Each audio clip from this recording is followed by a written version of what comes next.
do we know about Stonehenge? We know by the time of the ancient Romans, Stonehenge was already ancient still. We know it was built by ancient inhabitants, dare I say Britons, and most likely not aliens, giants, druids, or the prophet Merlin as ancient and modern folklore might suggest. We know it was most likely religious, almost definitely ceremonial, and that it aligns with several meaningful astronomical events. We know it was built in at least 3 phases, with the ditches and dikes being the oldest, the sarsen stones later quarried from nearby, and then the smaller blue stones carried or carted from Wales, even later and further away. And that is the key there. The stones slowly arrive from England and Wales. Certainly nothing further away than that, and definitely not as far north as Scotland. That's been the consensus for as far back as history remembers. Until now. I am the Professor, and this is 2 Minute Tuesdays, when we post videos longer than 2 minutes on days other than Tuesday, and apply an acutely sharpened magnifying glass to the groundbreaking news of the old. Before we proceed, please allow me time to thank our Patreon subscribers.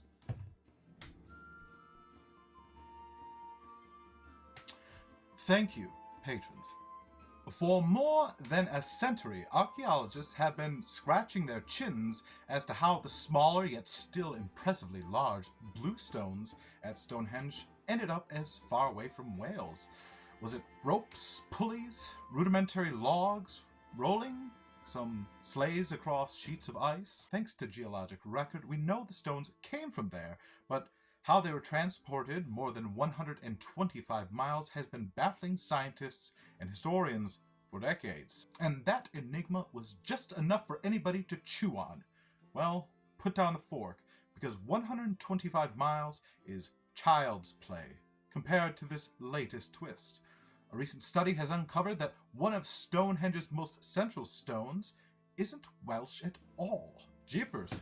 Scientists were shocked to discover that the biggest blue stone at Stonehenge, what is colloquially referred to as the altar stone, was dragged, skated, or floated all the way from the Midland Valley in the northeastern tip of Scotland. That's a journey of at least 466 miles, or 800 kilometers, which sounds more impressive because the number is larger. Like, get out of my library with that buffoonery. What's the hypothesis now? A swallow carried it. But then, of course, African swallows are non-migratory. Oh, yeah. This isn't speculation either. The data is airtight. On the stone, of course, not the swallows. Stay focused. The groundbreaking study, published in the article A Scottish Provenance for the Altar Stone of Stonehenge in the journal Nature on 14 August 2024, was conducted by a team of experts including Anthony Clark, Christopher Kirkland, Richard Bevins, Nick Pierce, Steingloria, and Rob A. Ixer. Ixer is an honorary senior fellow at University College London. The article explains in the simplest terms how the composition of the altar stone does not fit into the narrative portrayed by the other blue stones. The Welsh blue stones comprise bits of volcanic tuff, rhyolite, dolerite, and sandstone lithologies, including potassium feldspar. Geologists and archaeologists and various other ologists have matched these exotic monoliths to very specific Neolithic quarrying sites in the Mynydd-Presley region of West Wales, and part of the Anglo-Welsh Basin. It was originally thought that the altar stone was a formation of old red sandstone of the Anglo-Welsh Basin, apart from the other blue stones, but not dissimilar enough to consider exotic, according to a 2023 study by Richard Bevins. The altar stone is a recumbent stone weighing 6 tons. It comprises pale green micaceous sandstone with a distinctive mineralogy containing barite, calcite, and clay minerals, but no potassium feldspar. The altar stone is a pretty close match to rocks quarried from the Midland Valley in Scotland, and the smoking gun is a geochemical analysis known as zircon dating. Zircon dating is a precise method for determining the age of rocks. Zircon, a mineral found in igneous and metamorphic rocks, is resistant to weathering and contains uranium, a radioactive element with a known decay rate. Geologists extract zircon grains from the samples provided and measure the uranium to lead ratio to calculate the rock's age. Zircon dating studies have shown that the age of the altar stone closely aligns with the age of rocks from the Scottish region. It is mostly made up of grains that are either, pardon me here, Mesoproterozoic, very old, and or late Paleozoic, slightly less old, likely coming from old volcanoes and surrounding terrains of ancient Earth. The rocks don't have many grains resembling those from the Anglo-Welsh basin, which suggests that the area wasn't a major source of sediment for these rocks.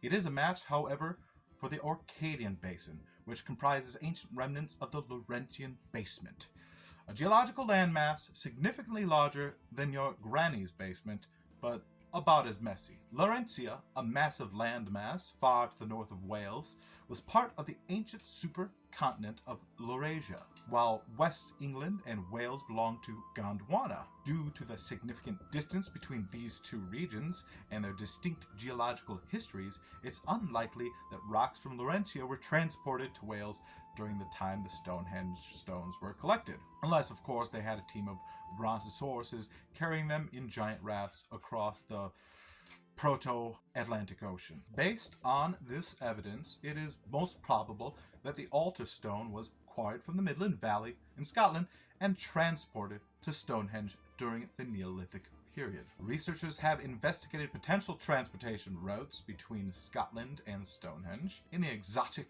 county of Wiltshire, and while the exact method of transportation remains uncertain, water transportation is probably most likely. The Neolithic people who built Stonehenge were known for the long-distance trade and transportation capabilities, making the transportation of the altar stone from Scotland to Stonehenge a feasible undertaking, well within the realm of possibility. Just imagine the logistical challenges involved in moving such massive stones hundreds of miles, or hundreds upon hundreds of kilometers. The Neolithic people must have possessed sophisticated knowledge of geography, engineering, and resource management. A likelihood, certainly a fun hypothesis, is that they employed a combination of human power, animal traction, and water transport to navigate the treacherous terrain and waterways between Scotland and Wiltshire. The transportation of the altar stone is a testament to the ingenuity, cooperation, and determination of these ancient Britons. It highlights their ability to overcome significant obstacles and create monumental structures that continue to captivate and inspire us today.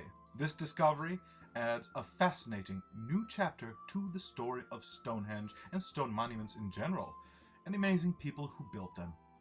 I have been the Professor. You're always welcome to drag stones to my neck of the woods.